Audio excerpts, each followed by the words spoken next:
اب چیز یہ ہے کہ اگر آپ مطمئن نہیں تو پھر تو بڑا اس کا فالو اپ بڑا زبردست ہونا چاہیے تھا کہ آپ کو پیچھے لگ جاتے ڈنڈا لے کے، لیکن اس کے بعد پھر دوسری میٹنگ کبھی نہ ہوئی ٹل سچ ٹائم کہ وہ خود چلے گئے۔ اب چیز یہ ہے کہ ان چیزوں کے اوپر جب تک آپ پیریوڈک پروگریس نہ لے لوگوں سے جو ذمہ دار ہیں تو وہ تو چھوڑ چھاڑ کے بیٹھ جائیں گے۔ اب مثال کے طور پہ FATF میں آپ کو جو لے کے گئے وہ منی لانڈرنگ کا قصہ تھا۔ منی لانڈرنگ پہ آج دن تک ہم اپنے قوانین کو پوری طرح امپلیمنٹ نہیں کر سکے، اور آج بھی ہم یقین دہانیاں کراتے پھر ہیں FATF والوں کو کہ جی ہم نے آ کے آپ دیکھ لیجیے ہم نے یہ بھی کر دیا وہ کر دیا۔ چیز یہ ہے کہ ملٹری ایکشن کے ساتھ ساتھ بعض پولیٹیکل ایکشنز آپ نے کرنے تھے۔ فاٹا کو مین سٹریم میں لانا تھا، یہ انتہائی امپورٹنٹ ایک آپ کا گورننس کا ایشو تھا، آپ نے کرنا ہے۔ آپ دیکھیے کہ حکومت نے جانے سے 2 دن پہلے یہ کام کیا کیونکہ مسئلے تھیں، محمود خان اچکزئی نہیں مان رہا جی یہ، یہاں سیریسنس اس طرح کی تھی نہیں۔ جب تک اب آپ فاٹا کا چکر کر رہے ہیں اس کو لے کے بیٹھے ہوئے ہیں تو یہ already last about 3 years now۔ یہ رحیل شریف کے وقت میں قصہ ہوا تھا۔ لیکن اس میں ہم نے دیکھا 4 سال میں نیشنل ایکشن پلان کو کسی نے اون اپ نہیں کیا، کوئی نیکٹا میں، کوئی انٹیریئر منسٹری، کوئی ایپیکس کمیٹی۔ نیکٹا کا جہاں تک تعلق ہے، نیکٹا نے جب یہ شروع کیا اس کا تو انہوں نے اپنی ریکوائرمنٹ بتائی، وہ کوئی تقریباً میرا خیال ہے غالباً 12 بلین کی تھی یا کتنی، تو ان کو 12 یا 13 کروڑ دیا گیا اس سال۔ آج دن تک ان کو وہ ان کا سیٹ اپ جو ہے وہ پورا ہوا ہی نہیں۔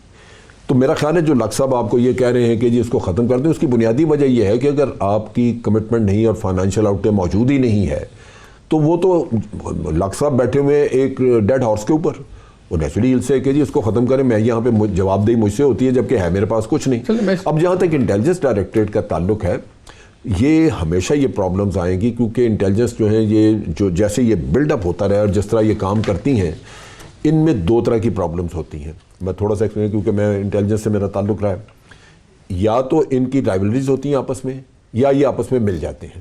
جب مل جاتے ہیں وہ زیادہ خطرناک کام ہوتا ہے، کیونکہ ہوتا یہ ہے کہ یہ محنت کرنا چھوڑ دیتے ہیں۔ ایک انٹیلیجنس ایجنسی رپورٹ لے کے آتی ہے کہ جی فلاں جگہ مجمع تھا، اس میں یہ ہوا یہ نعرے لگے، یہ اس طرح ہوا۔ دوسری ایجنسی اس سے وہ رپورٹ لے کے اسی میں 2-4 لفظ تبدیل کر کے وہ اپنے چینل پہ چلا دیتی ہے، یہ اپنے چینل پہ چلا دیتے ہیں۔ حالانکہ انٹیلیجنس میں یہ ضروری ہے کہ ایک دوسرے کی انفارمیشن انڈیپینڈنٹ ہو تاکہ کاؤنٹر چیک ہو سکے۔ اگر ایک آدمی وہاں پہ گیا ہی نہیں اور اس نے گھر بیٹھ کے ایک رپورٹ لکھ کے ہمیں بھیج دی ہے تو دوسری کا اگر گیا ہوتا تو نیکٹا کا وہی کانسیپٹ تھا نا کہ جو یہ آپ کی نیکٹا میں یہ ان چیزوں کی وجہ سے اوور دی ایئرز جو انٹیلیجنس میں لوگ گھسے ہوتے ہیں وہ ایک دوسرے سے بچ کے رہنا چاہتے ہیں۔ اگر آپ شروع میں صرف ان کے کوآرڈینیٹنگ آفیسرز لے لیتے کہ جی ہر انٹیلیجنس ایجنسی اپنا اپنا کوآرڈینیٹنگ آفیسر دے دے، ہم ان سے صرف انفارمیشن لیتے رہیں گے اور یہاں اس کو کوآرڈینیٹ کریں گے، کولیٹ کریں گے، کولیشن کے بعد ہم تو آہستہ آہستہ آپ اس کو ایک سٹیپ آپ کا یہ ہوتا ہے، سال بعد آپ کو دوسرا دیتے، تیسرا، تو الٹیمیٹلی انٹیگریٹ ہو جاتا ہے۔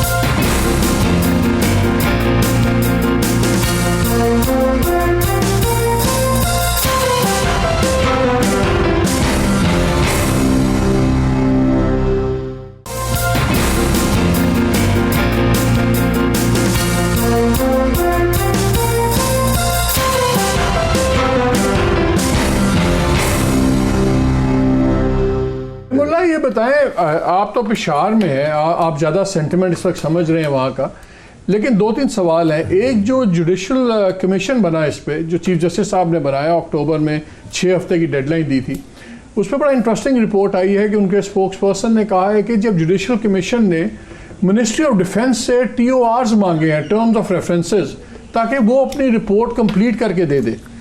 اچھا، یہ بڑا عجیب سا مجھے لگا کیونکہ TORs تو ہوں گے جب ان کو سپریم کورٹ نے کہا اپنی رپورٹ ڈالیں، تو کن TORs کی بات ہو رہی ہے؟ اور دوسرا، یہ جب بنا تھا تو یہ جو ایک فورم تھا پیرنٹس کا، انہوں نے ایک ریکویسٹ کی تھی چیف جسٹس سے کہ جی اب یہ پہلے وارننگ آئی ہوئی تھی کہ آرمی رن پبلک انسٹیٹیوشنز پہ، اسکول ایجوکیشن انسٹیٹیوشنز پہ حملہ ہوگا، تو کیا کیا گیا؟ یہ کی کویشچن تھا۔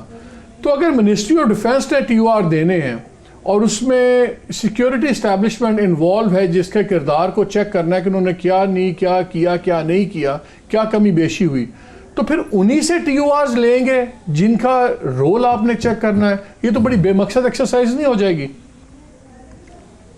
جی بالکل، آپ دیکھیں جسٹس ابراہیم جو ہیں وہ اس کو دیکھ رہے ہیں، یہ ایک رکنی کمیشن ہے اور مجھے لگ یہ رہا ہے کہ ان کے کام میں کافی رکاوٹیں ہیں، یعنی ان کو جو تعاون چاہیے مختلف اداروں سے وہ نہیں مل رہا۔ آپ کو پتہ ہے کہ اس طرح کمیشن بنانے کی مزاحمت ہوئی تھی، اور یہ 3.5 سال کے بعد جب واقعہ ہوا تب کہیں جا کر سپریم کورٹ کی وجہ سے یہ کمیشن بنایا گیا۔ ابھی یہ جو کمیشن ہے ظاہر ہے یہ بھی کافی دیکھ بھال کر یہ آگے بڑھیں گے، اور انہوں نے اپنا کافی کام کر لیا ہے، لیکن یہ لگتا یہ ہے کہ یہ TOR جو مانگے جا رہے ہیں اس کا مطلب یہ ہے کہ وہ چاہتے ہیں کہ ذمہ داری جو ہے وہ شیئر کی جائے، اور جو ڈیفنس منسٹری ہے اور پھر ظاہر ہے جو ہمارے سیکیورٹی کے ادارے ہیں تو وہ بھی یعنی اس میں ان کا ساتھ دیں، وہ تعاون کریں۔ تو جب تعاون نہیں ہوگا، جب اس طرح کے کمیشن جو ہوگا وہ اس کی مزاحمت کی جائے گی، تو پھر آپ کیا توقع کر سکتے ہیں کہ یہ رپورٹ کیسے آئے گی، یہ رپورٹ پھر پبلک ہوگی نہیں ہوگی، اس کے اوپر کوئی عمل درآمد ہوگا؟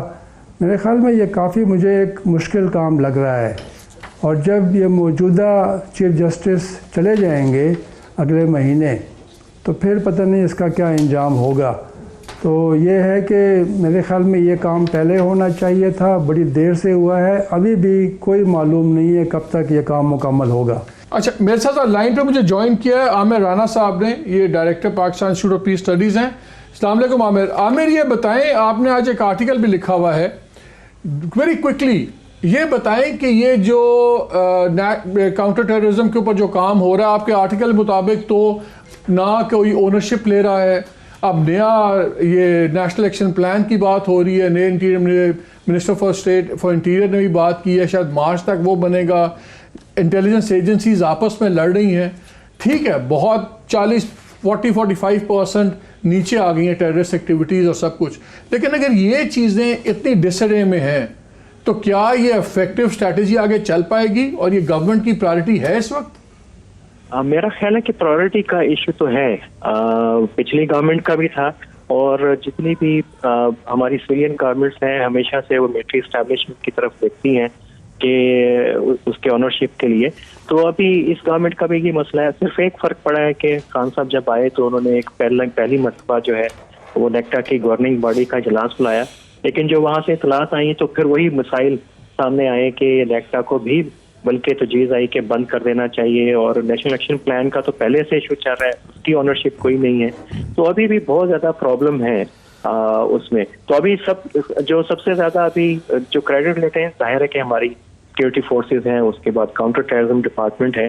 اگر جو اسٹرکچر ہم نے کھڑے کیے تھے نیکٹا جیسے، شاید ان کی اتنی کنٹریبیوشن بھی نہیں ہے، اور وہی پھر آپ اس کو سول ملٹری کے کانٹیکس میں دیکھتے ہیں، لیکن ابھی اب دیکھیے کہ آگے کیسے معاملات چلیں گے۔ ابھی تک تو اپروچ یہ ہے کہ معاملات بڑی تیزی سے ٹھیک ہو رہے ہیں، اب جو اسٹرکچر ہم نے کھڑے کیے تھے شاید ان کی بھی ضرورت۔ کیا اسپیشل ملٹری کورٹ سکسیس تھا کہ فیلئر تھا عامر؟ یہ تو میرا خیال ہے کہ بہت بڑا فیلئر تھا، اس کو جو پشاور ہائی کورٹ کی طرف سے جو ابھی ججمنٹ آئی ہے اس میں کنوکشنز جو ہوئی ہیں 72 کے قریب، ان کو انہوں نے ختم کیا ہے، اور جو آبزرویشنز ہیں اس کے اندر ججمنٹ میں وہ میرا خیال ہے کہ بڑی کریٹیکل ہیں۔ اس میں تو پہلے بھی یہ ایشو تھا کہ ٹرانسپیرنسی کا ایشو تھا، اور جو آج میں نے بھی لکھا ہے کہ اس میں ایک پورا جو پروسیس ہے لیگل، اور اس کو میرا خیال ہے کہ اس کے اوپر خاصے مسائل پیدا ہوتے ہیں، اور اوپن ٹرائل ہونا چاہیے۔ دہشت گردی کے کیسز کا تو اگر آپ نے ایک پراپر نیریٹو بلڈ کرنا ہے تو ان کے اوپن ٹرائلز ہونے چاہیے، پتہ لگنا چاہیے کہ بھائی ایک سیکنڈ، لیٹ می ٹیک جنرل صاحب آن دیٹ۔ جنرل صاحب، یہ اتنی سمپل بات تو نہیں، ٹیررسٹوں کو ٹرائل کرنا، نہ کوئی گواہی دیتا ہے نہ کچھ دیتا ہے، یہ اتنا آسان کام نہیں، لیکن وہ یہ بھی کہتے ہیں کہ military courts are to justice what military bands are to music. یہ بھی بات یہ ہے کہ ملٹری کورٹس جو ہیں وہ ملٹری میں تمام کیسز، میرے اوپر اگر مثال کے طور پہ کیس ہو تو ملٹری کورٹ نہیں فیصلہ کرنا ہوگا وہاں پہ جب میں سروس میں ہوں، تو وہ بھی تو انسان ہے، ان کا بھی کوئی ہیومن رائٹس ہیں، لیکن ایک ڈسپلن کے لیے آپ نے ایک پروسیس رکھا ہوا ہے، وہاں کرتے ہیں۔ ملٹری کورٹس سزا دیتے ہیں، اور آپ دیکھ لیجئے کہ اپیلیٹ سسٹم آپ کا آگے 2 سٹیپ ہے، پچھلے 5 سال سے 4 سال سے کیسز پڑے ہوئے ہیں، فیصلہ نہیں ہو رہا، جن کو سزائے موت ہوئی ہے اور ان کے کیسز سنے نہیں جا رہے۔ اس کی وجہ بہت ساری یہ ہے کہ عدالتوں میں بھی دھمکیاں ملتی ہیں لوگوں کو، وہ لوگ ہاتھ نہیں لگانا چاہتے ان کیسز کو، کہتے ہیں جی دفع کریں۔ اب یہ جو چیز ہے اسی سے تو بچنے کے لیے یہ کام آپ نے کیا تھا. اب چیز یہ ہے کہ جب بھی اس طرح کی صورتحال ہوتی ہے تو اس میں آپ بہت سارے میئرز جو ہیں وہ آپ کو کچھ تھوڑے انکنونشنل لینے پڑتے ہیں.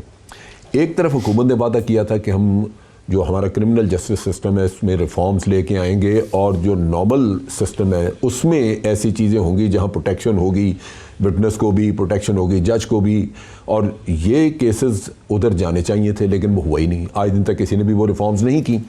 اب اگر آپ نہ کریں تو سزائیں تو بہر صورت آپ نے لوگوں کو دینی ہے, کیونکہ جن کے لوگ مارے جاتے ہیں وہ رونا روتے رہتے ہیں. کیسز جتنے بھی ٹیررزم کے ہوتے ہیں وہ جو ان کے سپوکس پرسن ہیں ان کو کچھ نہ کچھ اندازہ ہوتا ہے کہ اس میں کون حصہ لے سکتا تھا, اس میں کون ہے. آج ان کو آپ پھانسی دے دیں, آپ کا ایک راستہ بند ہو جائے گا جہاں سے آپ کو انفارمیشن مل رہی ہے. وہ دونوں میں اسی پہ عامر رانا سے پہلے سے لطیف اللہ محسود اس سے بھی پہلے وہ امریکنز نے انٹرسیپٹ کیا تھا اس کو جب وہ جا رہا تھا کابل سے, ہاں, اور امریکنز نے ہینڈ اوور کیا. اب اس میں تو کوئی ایسی گیسٹ ہاؤس والی بات نہیں, اس کو تو پھانسی کل دی جا سکتی. عامر یہ بتائیں, ایسی بات نہیں ہے, ایون ان ویسٹرن ڈیموکریسیز, امریکہ بھی ہے, دوسرے ممالک بھی ہیں جہاں پہ جو ٹیررزم میں لوگ انوالوڈ ہیں ان کی ٹریٹمنٹ اور ہے, وہ نارمل ایمبٹ آف لا سے باہر ہیں, ان کے ٹرائلز بھی ان کیمرہ ہوتے ہیں اور چیزیں چلتی ہیں. یہ کہنا کہ ان کو بالکل ایک آرڈنری عام کورٹ میں لایا جائے اور اسی میجر پہ لایا جائے, یہ تو بڑی ان نیچرل ایک ایسے کتابی بات لگتی ہے. And I think the general صاحب has a lot of merit کہ ایکسٹرا آرڈنری میئرز جو سچویشنز ہیں they demand extraordinary measures.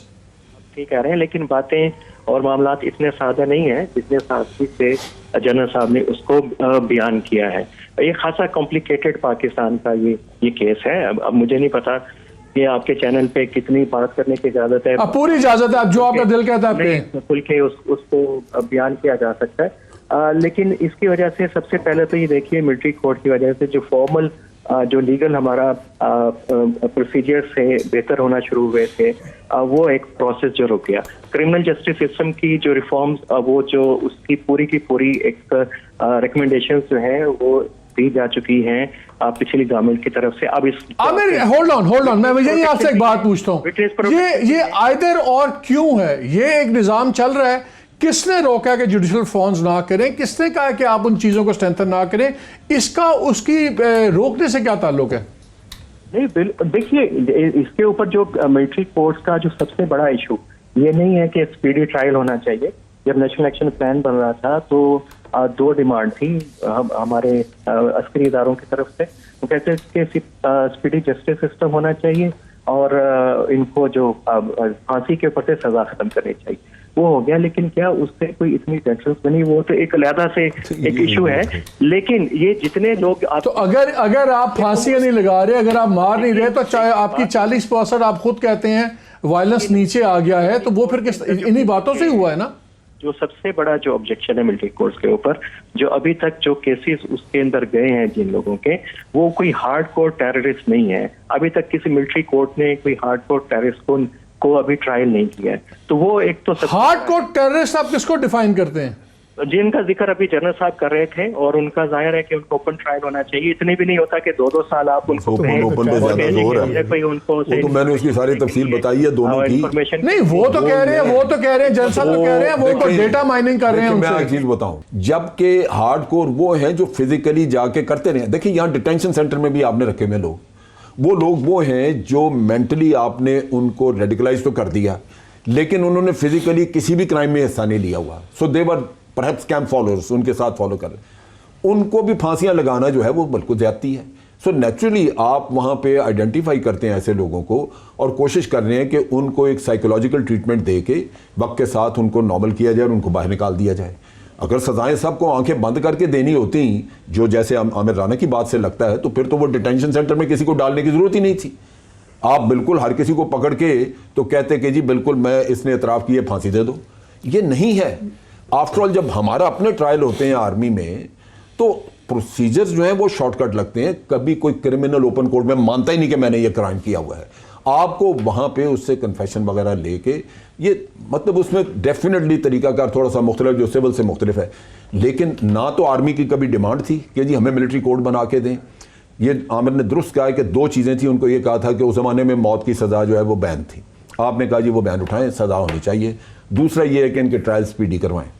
اب اگر اس کا ڈیمانڈ یہ تھی اور اس پہ بھی عمل نہیں ہو رہا تو پھر آپ ملٹری کوڈ بھی بند کرا دیں تو پھر ان کا حقوق ان کے ہیں، باقی پاکستان کے نہیں ہیں۔ مجھے ایک بریک لینا ہے عامر، ویری کوئکلی۔ اگر آپ کہتے ہو جوڈیشل کیپیسٹی نہیں بنی، آپ کہتے ہو پیرل سسٹم نہیں بنا، پشاور ہائی کورٹ کی جو ججمنٹ ہے جی وہ پڑھ لیں، اس میں بہت سارے جو تضادات ہیں ملٹری کورٹس کے اندر اور پورے جو پرابلم آئے ہیں، میرا خیال ہے کہ بہت سارے اس میں بہت نہیں تو اب اگر ملٹری کورٹس بھی اگلے ماہ ختم ہو جاتی ہیں اور دوسرا سسٹم ابھی اپنے پاؤں پہ لٹ سے کھڑا نہیں ہوا تو پھر کیا ہوگا؟ پھر رک جائے سارا کچھ؟ تو رکا ہی ہوا، پہلے بالکل بھی نہیں رکا رکے گا، بالکل بھی نہیں رکے گا۔ پاکستان کے اندر اینٹی ٹیررسٹ کورٹس ہیں، وہ بھی آلریڈی ٹرائل کر رہی ہیں، ان کا ریکارڈ کمپیریٹیولی بہتر ہوا ہے۔ انور صاحب، میں نے ابھی آپ کو ایسٹ پاکستان والی ڈیبیٹ کے لیے بچا کے رکھا ہوا تھا، but now I want you to part because you have been part of the government also. Debate میں آپ کا اس بارے میں کیا خیال ہے؟ نہیں، میں تو یہی کہوں گا کہ دیکھیے ایک گیپ ہے نا، وہ کام نہیں کر، جو نارمل سسٹم ہے ہمارا وہ کام نہیں کر رہا، ڈیلیور نہیں کر پا رہا۔ ایکسٹراڈنری سچویشن میں ملک ہے اس وقت ٹیررزم کے حوالے سے، تو واٹ ڈو یو ڈو؟ جی تو میں پوچھ رہا ہوں یہی ہے نا، دیرفور جو ملٹری کورٹس ہیں they are not the ideal, ظاہر ہے آئیڈیل تو نہیں ہے لیکن مجبوری ہے۔ اور انٹرم میجر تھا، 4 سال گزر گئے، صرف اپیلیں سننی ان پہ جو فیصلے جن کے ہو چکے ہیں وہ نہیں سنی جا رہی، یعنی فیصلے کیے ہوئے ملٹری کورٹس نے تو اپیل ہی نہیں سنی جا رہی، بہت لوگ بیٹھے ہوئے ہیں آرام سے، 300 سے اوپر لوگ۔ مجھے یہاں پہ بریک لینا ہے، اسی بات کو آگے بڑھائیں گے، اور میں کیونکہ اس میں ڈسکس کرنا چاہتا ہوں کہ وے فارورڈ کیا ہوگا، اور پھر ہم اپنے ایسٹ پاکستان والے ڈیبیکل کی بھی بات کریں گے۔ ہمارے ساتھ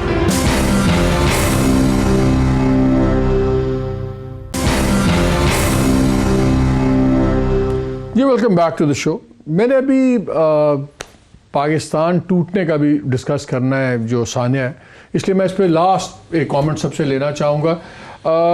رحیم اللہ، یہ مجھے بتائیں اس وقت آپ کیا سینٹیمنٹ ہے وہاں پہ کہ کیا انصاف ہو رہا ہے جو ثانیہ کے وکٹمس ہیں اے پی ایس کے؟ اور جتنی باتیں ابھی آپ نے جنرل صاحب کی بھی سنی، آپ نے عامر رانا کی بھی سنی، کیا آپ آپٹیمسٹ ہو؟ کیا آپ کو پیسمزم لگتا ہے کہ نیکٹا اپنی جگہ کچھ نہیں کر رہا، جوائنٹ ڈائریکٹریٹ کے اپنے ٹرف فورس چل رہی ہیں، گورنمنٹ لگ رہا ہے کہ اس کے اوپر ابھی باتیں ہی ہو رہی ہیں، نیا ایکشن پلان آئے گا، ایک نیا کوئی 20-40 پوائنٹ کا نیشنل ایکشن پلان بن جائے گا، اور یہ چیزیں ایسی چلتی رہیں گی؟ اور اگین جو سب سے امپورٹنٹ بات، جو ملٹری کورٹس ہیں، اگر ملٹری کورٹس اب ایکسٹینڈ نہیں ہوتی تو اس کا آلٹرنیٹ تو اپنی جگہ پہ نظر نہیں آ رہا، تو پھر کیا ہوگا؟ دیکھیں مالک صاحب، آپ کو پتہ ہے کہ جب یہ آرمی پبلک اسکول کا واقعہ دسمبر 2014 میں ہوا، اس وقت پاکستان میں دہشت گردی کے خلاف جنگ کو 11 سال ہو گئے تھے، اور جنوری میں نیشنل ایکشن پلان آیا، اور آپ دیکھیں کہ اس سے پہلے نیشنل ایکشن پلان نہیں تھا، کوئی منظم طریقہ نہیں تھا، لیکن جنگ ہو رہی تھی، اس میں کامیابیاں بھی مل رہی تھی، اس میں مشکلات بھی پیش آ رہی تھی، امن معاہدے بھی ہوئے تھے، فوجی کارروائیاں بھی ہوئی تھیں۔ اگر نیشنل ایکشن پلان کے اوپر اس کے بعد عمل نہیں ہوا پچھلے 3.5 سال میں، اس کے باوجود فوجی کارروائیاں بھی ہو رہی ہیں، کامیابیاں بھی حاصل ہو رہی ہیں۔ آپ نے خود کہا کہ 40-45% دہشت گردی کے واقعات میں کمی ہوئی ہے، سیکیورٹی بہتر ہوئی ہے۔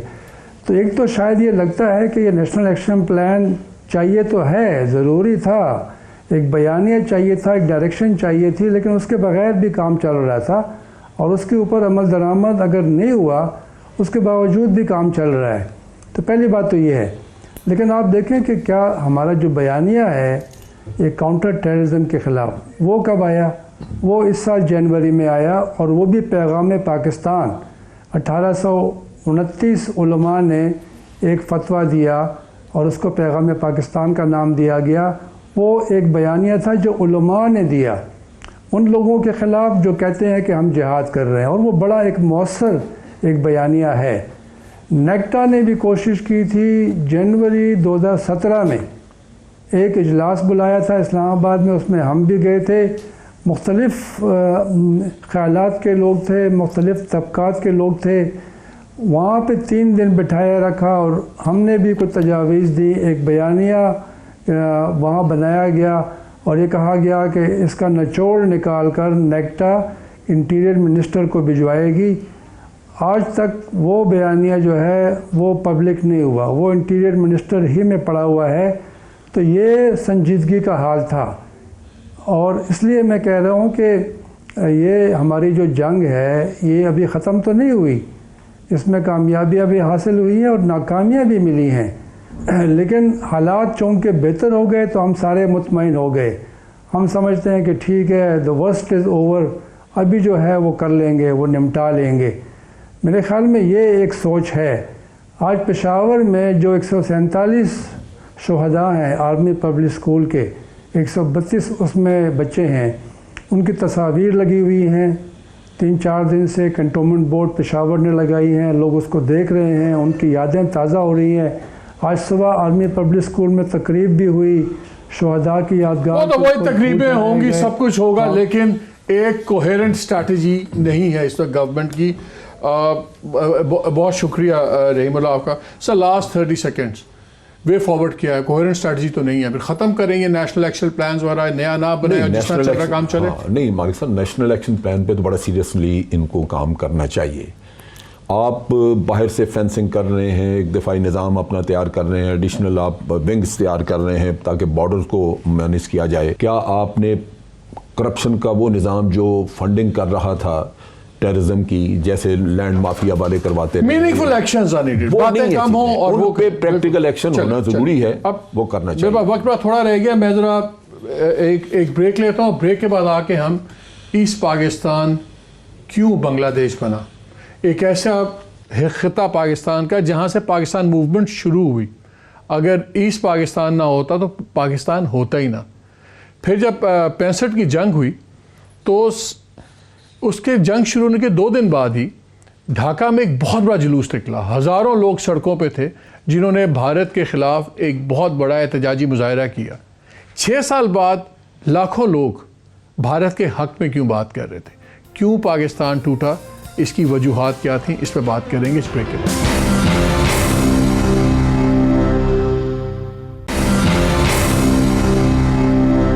جی welcome back to the program. 1970 کے انتخابات پاکستان کی تاریخ کے شفاف ترین انتخابات مانے جاتے ہیں، اور اس کے نتیجے میں مجیب الرحمان کی جو پارٹی تھی وہ اوور ویلمنگ میجورٹی سے جیتی، اور انہی کو ملک کا نیا وزیر اعظم بننا تھا. پھر اسمبلی کا سیشن کال ہوا مارچ 3 کے لیے 1971 کے لیے، جس کے اندر اس اسمبلی نے بیٹھ کے نیا کانسٹیٹیوشن بھی، اس پہ جو امینڈمنٹس تھی وہ بھی ڈیسائیڈ کرنی تھی.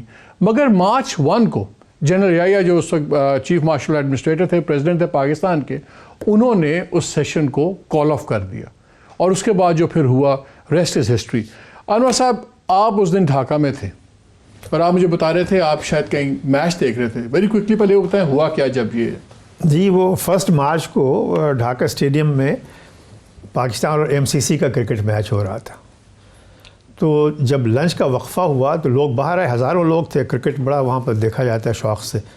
تو ہزاروں لوگ جب واپس آئے، جیسے ہی باہر نکلے تو اناؤنسمنٹ آئی ریڈیو سے کہ جو اجلاس ہونا تھا قومی اسمبلی کا، جو نئی منتخب ہوئی تھی، وہ اس کو منسوخ کر دیا گیا ہے. اور وہ ایک پہلے سے چل رہا تھا سلسلہ کہ نہیں ہونا چاہیے، اور لوگوں نے یہاں سے جو ہمارے اس وقت کے جو بھٹو صاحب کا بھی تھا کہ نہیں جانا چاہیے، اور وہ سیشن ہونا تھا ڈھاکہ میں. تو جب وہ کال آف ہوا تو وہ جو ہزاروں لوگ جو میچ دیکھنے آئے تھے اور لنچ کا وقفہ ہوا تھا، وہ سارے اٹھ کر کے وہاں سے کوئی 200-300 کلومیٹر کے میٹرز کے فاصلے پہ پربانی ہوٹل ایک تھا اس وقت، یہ سارے ہزاروں کا مجمع پربانی ہوٹل چلا گیا.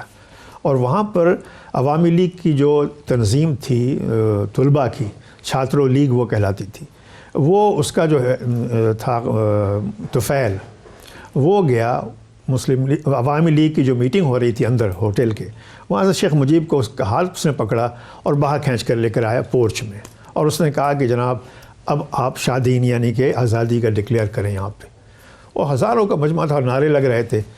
مجھے یاد ہے کہ مجیب الرحمان بالکل گرم خاموش کھڑا رہا، کچھ نہیں کہا. اس نے ہاتھ سے اشارہ کیا اور پھر واپس چلا گیا. میں یہ سمجھتا ہوں کہ اس وقت پاکستان کی جو آرمی کا وہاں پر پریزنس جو تھا اتنا واجبی تھا، نہ ہونے کے برابر تھا. تو وہ مجیب الرحمان اگر اس وقت چاہتا اور وہ ڈکلیئر کر دیتا، آزادی ڈکلیئر کر دیتے وہ، تو شاید حالات اس کے وہ کر سکتا تھا، چونکہ انڈیا آ جاتا ساتھ میں. all he had to do was to appeal to India. لیکن وہ اس وقت نہیں ہوا. لیکن اس کے بعد جو کچھ ہوا، جو پھر میں ایک کلپ آپ سے شیئر کرنا چاہتا ہوں. ویسے ناظرین آپ کو بتا دوں کہ مارچ 26 کو پھر آپ پاکستان آرمی کا جو آپریشن شروع ہوا تھا وہ مارچ 26 کو ہوا تھا. It was called operation search light. اس سے شروع ہوا. لیکن جو ہمیں ہمیشہ بتایا گیا کہ شاید بالکل انتہا پسندی تھی اور علیحدگی تھی. میں آپ کو 2 کلپس شیئر کرنا چاہتا ہوں جو مجیب الرحمان سے پوچھا گیا اور انہوں نے انڈیپینڈنس کی بات نہیں کی. اور پھر جب وہ جیل میں بھی تھے, یہاں پہ زیر حراست تھے, تو اس وقت جو ایک ان کے اوپر اسپیشل برانچ کے انسپیکٹر تھے, انہوں نے بھی ایک قصہ سنایا. یہ کوئک کلپ ذرا آپ دیکھیے گا. That he would win in the end. And behind the goal. Are you sure to win this goal? Oh, nobody can stop it. Autonomy of East Pakistan? Nobody can stop it. Autonomy? Oh, definitely. Who can stop my More autonomy? than that. More than autonomy. No question of this and that. I want my right. Emancipation. I want my emancipation. I want to live like a free citizen of a free country. You mean independence? That I don't mean. Kindly don't ask me any other questions. I have already answered, but discussion is going on about the political situation of this country, and discussion will continue because it is not a very matter of 1 or 2 minutes. It requires sufficient time to discuss. And tomorrow 10 o'clock again I am meeting the President and discussing. Separatism? I do not believe that people of East Pakistan want to separate from West Pakistan. They are the majority people of Pakistan. How should a majority separate from a minority? If you hear these notes, if you hear these rumblings, let me assure you, this is not the real voice of my people. الفاظ اس کے یہ تھے جو میرے یعنی جو ہمارا operator تھا نا, یہ اس کے الفاظ. یہ اس نے کہا کہ وہ یہ کہہ رہے ہیں اپنے بنگالی میں کہ یا اللہ یہ میں نے تو یہ کبھی نہیں چاہتا, یا اللہ یہ میں نے تو کبھی نہیں چاہتا جو اب ہو گیا. یہ سجدے میں گر کے کہہ رہا ہے. سجدے میں گر کے تو یہ اللہ میاں سے کہہ رہا ہے کہ یا اللہ, روتا بھی جاتا ہے اور یہ کہتا ہے کہ یہ تو میں نے کبھی نہیں چاہتا. جین صاحب 3 باتیں کی انہوں نے, مجیب نے. انہوں نے کہا انڈیپینڈنس پہ اس نے کہا نہیں, اٹانومی چاہیے, خود ایک فریڈم چاہیے, رائٹ آف فریڈم چاہیے, اور ایمانسپیشن چاہیے, میرے حالات کی بہتری چاہیے. پھر جب ان کے جیل کی بھی ہم باتیں سنتے ہیں تو یہ انہوں نے پوری اسپائنگ کر رہے تھے, بڑا مزدار انٹرویو تھا, ڈیٹیل بتائی اور انہوں نے بتایا پورا. اس میں بھی وہ بندہ اور اس کی گفتگو بھی بھٹو صاحب کے ساتھ, تم نے کیا کیا, مجھے بھی بھیجو, میں ایسٹ پاکستان جا کے میں روک دوں گا, سارا بدل دوں گا. تو وہ چیزیں جب 1966 میں انہوں نے 6 پوائنٹ, جس کو ہم بچپن میں تھے تو ہمیں بڑا پوائزن کیا گیا تھا, اب اس میں سے کم از کم 4 پوائنٹ تو 18ویں امینڈمنٹ میں آ گئے میں.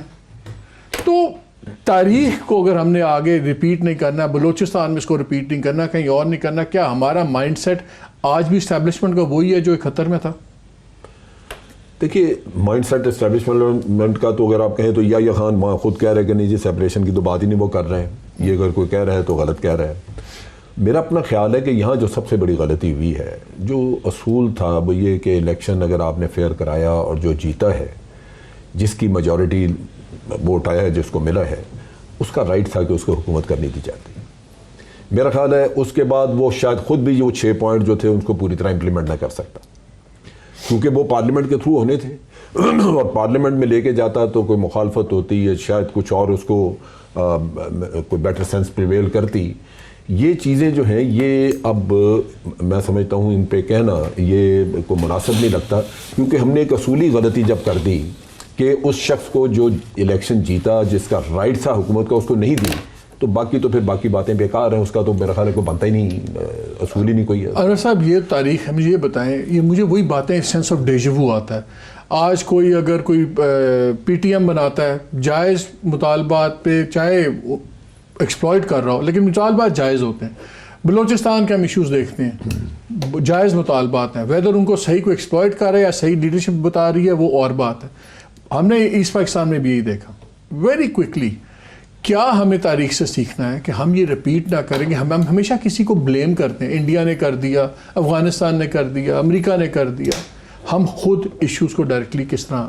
آپ نے صحیح کہا, تاریخ سے سیکھنا چاہیے. ہر عقل مند قوم تاریخ سے سیکھتی ہے, اور جو کچھ مشرقی پاکستان جو بنگلہ دیش ہے, جو کچھ ہوا جیسا بنا, وہ آپ نے بھی شیخ مجیب الرحمان کے کلپس بھی دکھائے.